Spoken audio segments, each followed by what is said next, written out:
Hello everyone, welcome to sweet memories. Upcoming రివ్యూలోకి వెళ్ళిపోదాం.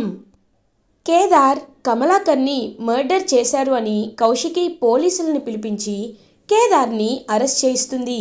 జగదాత్రికి minister తాయారు కాల్ చేసి, ఏంటి జగదాత్రి, నీ భర్త అరెస్ట్ అయ్యాడంట కదా, పాపం అతనికి ఏమైనా జరగచ్చు, అతన్ని ఎవరైనా చంపేయచ్చు, ఎన్కౌంటర్ జరగచ్చు, అసలే క్రిమినల్స్ మధ్య తిరిగే పోలీస్ స్టేషన్లో క్రిమినల్లా నీ భర్త ఉండడం కరెక్ట్ కాదు కదా, కాబట్టి నేను చెప్పేది విను. నాకు ఆ డైరీ ఇచ్చావనుకో, నిన్ను నేను ఏమి అన్ను, లేదంటే నీ భర్త ప్రాణాలు పోతాయి అని మినిస్టర్ తాయారు జగదాత్రిని భయపెట్టడానికి ట్రై చేస్తుంది. కానీ జగదాత్రి మాత్రం కొంచెం కూడా భయపడకుండా నా భర్తని ఎలా కాపాడుకోవాలో నాకు తెలుసు అని చెప్పి వెంటనే జేడీగా మారి పోలీస్ స్టేషన్కి వెళ్తుంది. వెళ్ళి కేదార్ వైపు చూస్తూ ఇన్స్పెక్టర్ హరి దగ్గరికి వెళ్ళి, ఇదిగో బెయిల్ పేపర్స్ అని అంటుంది. అరెస్ట్ చేసి గంట కూడా అవ్వలేదు, అప్పుడే బెయిల్ పేపర్సా, ఏంటిదంతా అని అంటారు. అప్పుడే అలా కేదార్ బయటికి నడుచుకుంటూ వస్తారు. కేదార్ పాకెట్లో ఉన్న ఐడి కార్డ్ని చూపిస్తారు. వజ్రపాటి కేడి అని ఇన్స్పెక్టర్ హరి ఒక్కసారిగా పైకి లేచి నించుంటాడు. జేడీ కేడి అంటే మీరేనా అని షాక్లో ఉండి ఆ విషయాన్ని ఫోన్ చేసి మినిస్టర్ తాయారికి చెప్పేలోపు గట్టిగా ఇన్స్పెక్టర్ హరి గొంతు పట్టుకొని అలా పక్కకు తీసుకొస్తారనమాట. జేడీ కేడి పక్కకు తీసుకొచ్చి అతని షర్ట్ తీయించేసి, పోలీస్ యూనిఫామ్లో ఉన్నప్పుడు మేము కొట్టాం కాబట్టి ఇప్పుడు కొడతాం అని జేడీ కేడి ఇద్దరు ఇన్స్పెక్టర్ హరి చెంప పగలగొడతారు. ఛీ, ఒక్కరోజైనా యూనిఫామ్ వేసుకున్నందుకు న్యాయంగా ఉండాలని అనిపించదా? ఆ మినిస్టర్ తాయారు దగ్గర డబ్బులు తీసుకొని న్యాయాన్ని ఆవిడ కాళ్ళ దగ్గర పెడతావా? నీకు కొంచెం కూడా బుద్ధి లేదా అని అడుగుతుంది జేడీ. నేనేం చేశాను మేడం, అయినా ఈ కేదార్ చంపినట్టుంది కదా అని అనేసరికి, అక్కడ ఫింగర్ ప్రింట్స్ అనేది ఉంటాయి, అందులో ఎంతమంది ఫింగర్ ప్రింట్స్ వారారో తెలుస్తుంది కదా, ఆ రిపోర్ట్స్ కోసం మేము ఎవిడెన్స్ని తీసుకెళ్తున్నాం. మీరు గనక ఇంకొకసారి ఇలా చేస్తే మీరు ఖచ్చితంగా సస్పెండ్ అవుతారు అని ఇన్స్పెక్టర్ హరికి వార్నింగ్ ఇచ్చి, ఇంకా ఫోరెన్సిక్ ల్యాబ్లో చాలా క్లియర్గా 2 ఫింగర్ ప్రింట్స్ ఉంటాయని తెలుస్తుంది. ఒకటి కేదార్ది, ఇంకొకటి కేదార్ వాళ్ళ తాతగా వచ్చిన ఆ ఫేక్ తాతది. ఒక్కసారిగా షాక్ అయిపోతారు జగదాత్రి అని కేదార్. ఖచ్చితంగా ఫేక్ తాతే అయ్యుంటాడు కేదార్, లేకపోతే మనల్ని ఎందుకు మోసం చేయాలనుకుంటాడు? అతను ఏదో ఒకటి చేసి మనల్ని బురిడి కొట్టించాడు. ఇప్పుడు అతను ఎక్కడున్నాడో మనం తెలుసుకోవాలి. ఖచ్చితంగా తాయారు ఇన్వాల్వ్ అయ్యిందంటే తాయారుతో పాటు మీనన్ కూడా ఇన్వాల్వ్ అయి ఉంటాడు. ఖచ్చితంగా వాడి ఫోన్ నంబర్ తెలుసుకోవాలి అని ఇంకా అలా వాళ్ళ రౌడీల ఫోన్ నంబర్ కాల్ ట్రేస్ చేస్తారు జేడీ అండ్ కేడీ. ట్రేస్ చేసి ఖచ్చితంగా కేదార్ వాళ్ళ తాతగా నటించిన ఫేక్ తాత మీనన్ దగ్గర ఉంటాడని ఇంకా ట్రాప్ చేసి అలా మీనన్ ఇంటికి వెళ్ళి ఆ కేదార్ వాళ్ళ తాతగా నటించిన ఫేక్ తాతని బాగా కొట్టి కౌశికి వాళ్ళ కాళ్ళ దగ్గర పడేస్తారు జగదాత్రి అండ్ కేదార్. వీడు ఫేక్ తాతయ్య, వీడిని మీనన్ సెట్ చేశాడు, అది మాత్రమే కాదక్క, కావాలని నన్ను ఈ కేసులో ఇరికిచ్చాలనే వీళ్ళు పకడ్బందీగా ప్లాన్ వేశారక్క అని జరిగిందంతా చెప్తాడనమాట కేదార్. అయినా యువరాజ్ మాత్రం, రేయ్ ఏంట్రా నువ్వు చెప్పే కాకమ్మ కబుర్లు కాకి కబుర్లు మేం వింటామనుకుంటున్నావా, విన్నా నమ్ముతామనుకుంటున్నావా అని గట్టిగా అరుస్తాడు. ఇది నిజం అని గట్టిగా అరుస్తారు. ఒక గొంతు ఎవరా అని చూసేసరికి కేదార్ వాళ్ళ అసలైన తాతయ్య. కేదార్ వాళ్ళ అసలైన తాతయ్య అయితే అలా అక్కడికి వచ్చి ఇంక కేదార్ వైపు చూస్తూ, సారీ కేదార్, నేను చేరుకోవడానికి చాలా టైం పట్టింది. నా పరువు వల్ల, నా ప్రాణం వల్ల, సమాజంలో నాకు దక్కే గౌరవం వల్లే నేను మీ అమ్మని, నా కూతురు సుహాసినిని దూరంగా పెట్టాను. కానీ తను నాకు తెలియకుండా వేరే ఊరు వెళ్ళిపోయి సంతోషంగా ఉంటుందనుకున్నాను, కానీ తను చనిపోతుందని అస్సలు అనుకోలేదు. చనిపోయాకే నాకు వీళ్ళ కుట్రలు తెలిసాయి. ఏమయ్యా సుధాకర్, ప్రాణంగా ప్రేమించానన్నావు, పెళ్లి చేసుకున్నావు, కనీసం ఒక్కరోజు కూడా నీ భార్య విడిపోయిన తర్వాత తను చూడాలనిపించలేదా? వాళ్ళెంత బలవంతం చేస్తే మాత్రం ఒక్కసారి కూడా నీ భార్యని నీకు చూడాలనిపించలేదా? నీదొక ప్రేమ అని అడుగుతారు. సుధాకర్ని గట్టిగా నిలదీస్తారు సుహాసిని వాళ్ళ నాన్నగారు. మావయ్య గారు, నన్ను క్షమించండి, మీ కాళ్ళు పట్టుకుంటాను. సుహాసిని కోసం నేను వెతకని చోటంటూ లేదు, కానీ సుహాసిని నాకు ఎక్కడ కనిపించలేదు, అదే అదే మా ప్రాబ్లం అని చెప్పడంతో అలా ఇంకా చూస్తూ ఉండిపోతారనమాట కౌశికి అండ్ సుధాకర్. ఇంకా సుధాకర్ అలా వాళ్ళ మావయ్య దగ్గరికి వచ్చి, నేను చేసింది చాలా పెద్ద తప్పు, ఆ విషయాన్ని నేను ఒప్పుకుంటాను, కానీ ఇంకెప్పుడు ఆ తప్పు జరగనివ్వకుండానే చూసుకుంటాను. కేదార్ నా ఇంటి వారసుడిగా నేను ఖచ్చితంగా ప్రకటిస్తాను అని ఇంకా గట్టిగా చెప్పడంతో చాలా హ్యాపీగా ఫీల్ అవుతారు జగదాత్రి అండ్ కేదార్. యువరాజ్ నేను ఒప్పుకోను, ఎందుకంటే వాడేంటి మా ఇంటికి వారసుడు అవడం ఏంటి అని గట్టిగా గోల చేస్తుంటే యువరాజ్ చెంపపై కొడతారనమాట సుధాకర్. చూడు, ఇప్పటి వరకు నీ మాటలకి వాల్యూ ఇచ్చాను, కానీ మీనంతో చేతులు కలిపి కావాలని ఇదంతా చేస్తున్నారంటే ఖచ్చితంగా ఇందులో నువ్వు కూడా ఇన్వాల్వ్ అయి ఉంటావు. నాకు ఆ డౌట్ ఉంది. ఇంకొకసారి కేదార్ని అన్నయ్య అని పిలవాలి అని గట్టిగా చెప్తారు సుధాకర్. ఎవ్వరూ ఒక్క మాట కూడా మాట్లాడద్దు. కేదార్ ఈ ఇంటి వారసుడు, వజ్రపాటి కేదార్ అని సుధాకర్ గట్టిగా అనౌన్స్ చేసేసరికి వైజయంతి, నిషిక, యువరాజ్ అందరూ సైలెంట్ అయిపోతారు. కౌశికి కేదార్ దగ్గరికి వచ్చి, కేదార్ నన్ను క్షమించు, ఐఎమ్ సో సారీ. నువ్వు కమలాకర్ బాబాయ్ని నిజంగా చంపాలనుకున్నావేమోనని నేను నీపై చేయి చేసుకున్నాను, ఎమోషనల్ అయ్యాను, ఐఎమ్ సో సారీ అని అంటారు. అక్క పర్లేదక్క, నువ్వు నేను వేరువేరు కాదు, అమ్మ కొడితే అక్క కొడితే ఒకేలా కాదని ఎలా అనుకుంటాను? నాకు చిన్నప్పటి అమ్మ లేదు, అమ్మ అంటే నీలాగే ఉంటుందక్క అని కేదార్ పాపం హ్యాపీగా ఫీల్ అవుతాడు. కేదార్ మాటలకి ఎంతో హ్యాపీగా ఫీల్ అవుతారు కౌశికి. ఇది ఇలా ఉండగా నెక్స్ట్ డే మార్నింగ్ అవుతుంది. సుధాకర్, కౌశికి, జగదాత్రి, కేదార్ అందరూ ఎంతో హ్యాపీగా మాట్లాడుకుంటూ ఉంటే అదంతా చూస్తున్న యువరాజ్, నిషిక మాత్రం చాలా జెలస్గా ఫీల్ అవుతారు. ఏంటి, నువ్వు కూడా వాళ్ళతో వెళ్ళి జాయిన్ అవ్వు, అయ్యి వాళ్ళు తానా అంటే నువ్వు కూడా తందానా అను యువరాజ్ అని అంటుంది.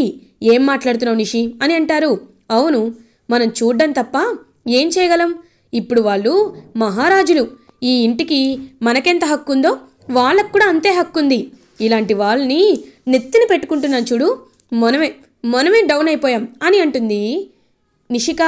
అప్పుడే ఇంకా వైజయంతి ఏమో వీళ్ళందరూ ఇది ఆలోచిస్తుంటే నాకేమో ఏదో ఆలోచన వస్తుంది, అయినా ఆ మీనన్ ఎందుకు ఇదంతా కావాలని చేస్తున్నాడని చెప్పి ఇంకా మీనన్కి ఫోన్ చేసి, ఏంది మీనను, నువ్వెందుకు ఇలా అయినా కేదార్ని ఎందుకు అందులో మర్డర్ కేసులో ఇరికిచ్చాలనుకున్నావు, నీ వల్ల నా మరిది చచ్చిపోయిండాడు అని బాధపడుతుందనమాట వైజయంతి. ఏంటి లేడీ ఫాక్స్, నువ్వు ఇంత ఎమోషనల్ ఇంటెలిజెన్స్ లేని దానివా, ఇలా అయితే నువ్వు బిజినెస్ చేయడం చాలా కష్టం అని అంటారు. బిజినెస్కి దీనికి సంబంధం ఏంది అని అంటుంది. ఉంది లేడీ ఫాక్స్, చాలా సంబంధం ఉంది. సరే, ముందు నేను చెప్పేది బాగా విను. రేపు చాలా మంచి రోజు కాబట్టి నీకు ఇంకొన్ని డైమండ్స్ని పంపిస్తాను, వాటిని నువ్వే చాలా జాగ్రత్తగా డీలర్స్కి ఇవ్వాలి, అర్థమైందా అని అంటారు. మీనన్, ఇలాంటి పని చేస్తేనే నన్ను వాళ్ళందరూ బాగా తిడుతున్నారు, ఇప్పుడు మళ్ళీ నువ్వు చెప్పింది చేస్తే ఇంకేం లేదు, అయినా నా అబ్బోడు కూడా నన్ను అపార్థం చేసుకుంటున్నాడు, ఇంకొకసారి నేను మీనన్ విషయంలో జోక్యం చేసుకోనని వాడికి చెప్పేసుండా అని అంటుంది వైజయంతి. నువ్వు మీ కొడుకు యువరాజ్ కోసమే కదా ఇదంతా చేస్తున్నావు, సరే యువరాజ్ ఏమవ్వాలని ఇదంతా చేస్తున్నావు, సీఈఓ అవ్వాలనే కదా, నేను యువరాజ్ని సీఈఓ చేస్తాను అని అంటాడు. సుధాకర్ విషయంలో మీనన్ ఒక్కసారిగా షాక్ అయిపోతుందన్నమాట. అలా వైజయంతి, ఏం మాట్లాడుతున్నావు, నువ్వు నా అబ్బోడిని సీఈఓ చేస్తావా, ఎలా ఎలా అని అడుగుతుంది.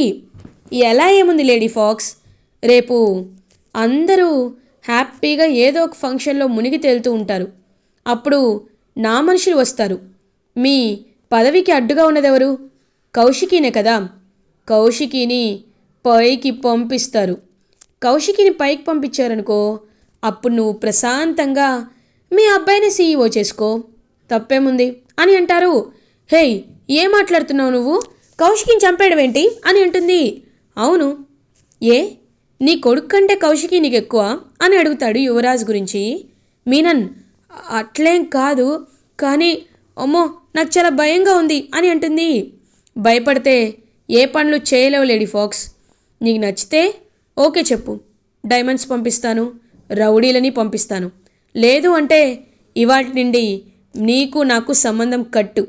ఇంకొద్ది రోజుల్లో నా చేతిలో యువరాజ్ పైకి పోతాడు. నిర్ణయం నీదే, చాయిస్ ఈస్ యూస్, నీ ఇష్టం. ఇవాళ ఈవినింగ్ కల్లా కాల్ చేయి అని అలా ఇంకా కాల్ కట్ చేస్తాడనమాట. మీనన్ ఎవరికైనా భయపెడితేనే దేవా, భయపెట్టకపోతే అస్సలు అస్సలు మాట వినరే అని ఇంకలా చూస్తూ ఉంటే, ఇదేంది కౌశికిని చంపకపోతే యువరాజుని చంపేస్తానంటున్నాడు, యువరాజుకి ఈ విషయం తెలిస్తే నన్ను చంపేస్తాడు, ఇప్పుడు ఏం చేయాలి, నేను ఏం చేయాలి? నాకు అబ్బోడు సీఈఓ అవ్వడం కంటే ఏది ఎక్కువ కాదు, అబ్బోడు గురించి ఆలోచిస్తా. మీనన్ నేను ఒప్పుకుంటాను, రౌడీలు కదా, జాగ్రత్తగా రండి, డైమండ్స్ కూడా నేను త్వరగానే సప్లై చేసేస్తాను అని చెప్పేసరికి, అది లేడీ ఫాక్స్ అంటే, ఇప్పుడు కరెక్ట్గా ఉన్నావు, సరే రేపు మార్నింగ్. ఇంకలా వైజయంతి మాధురి తన అమ్మాయి మాధురికి కాల్ చేస్తుంది.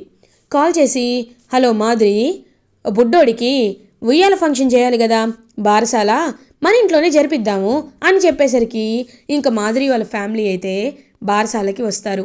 అలా వాళ్ళందరూ బారసాలకి వస్తుంటే అదంతా చూసి ఎంతో హ్యాపీగా ఫీల్ అవుతుంది వైజయంతి. ఇదే కరెక్ట్, అందరూ ఎవరి దానిలో వాళ్ళు ఉంటారు, ఇప్పుడు చూడు ఇతను ఎలా అయినా పైకి పంపిస్తానని చెప్పి కౌశికిని, అమ్మి కౌశికి, నేను బాబు కోసం ఒక గోల్డ్ చైన్ ఆర్డర్ ఇచ్చుండా, వాళ్ళు ఇప్పుడు రమ్మంటున్నారు, నాకు కుదరదు, నువ్వు వెళ్ళొచ్చు కదా అని అంటారు. అలాగే పిన్ని నేను వెళ్ళొస్తాను అని వెళ్తుంటే, అత్తయ్య గారు మాకు చెప్పలేకపోయారా అని అంటుంది జగదాత్రి.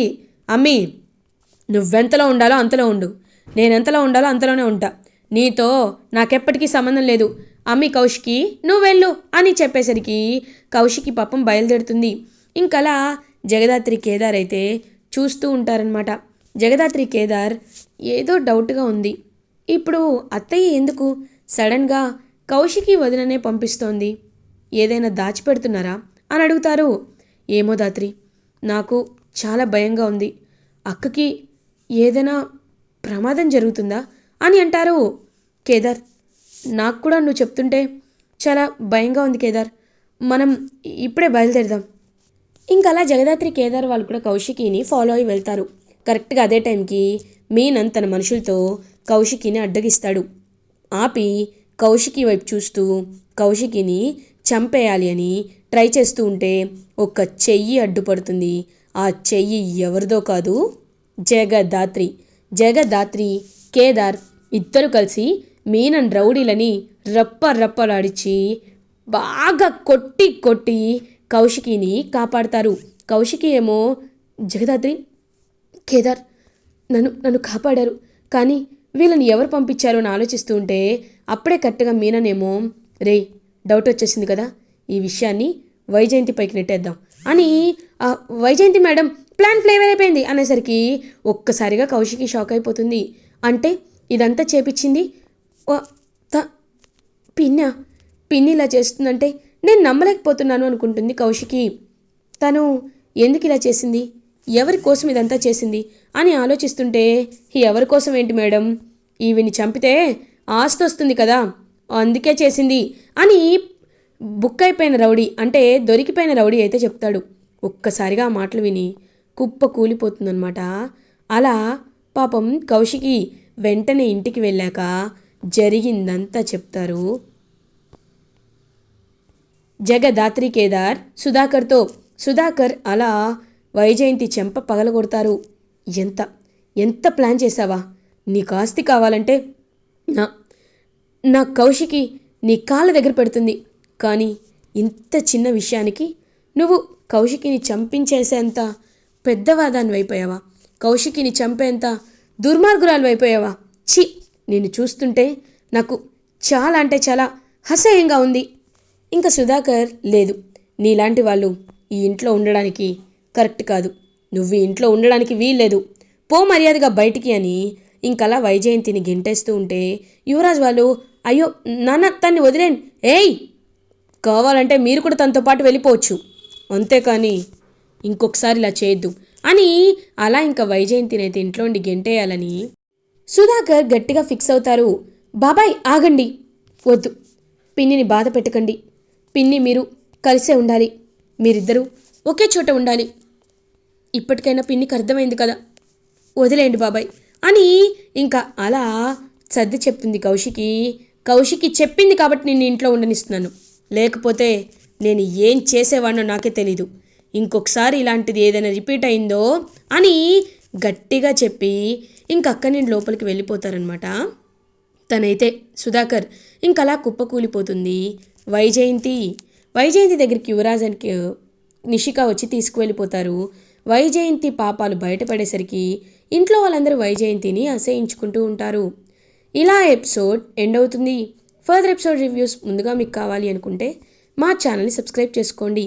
Thanks for watching.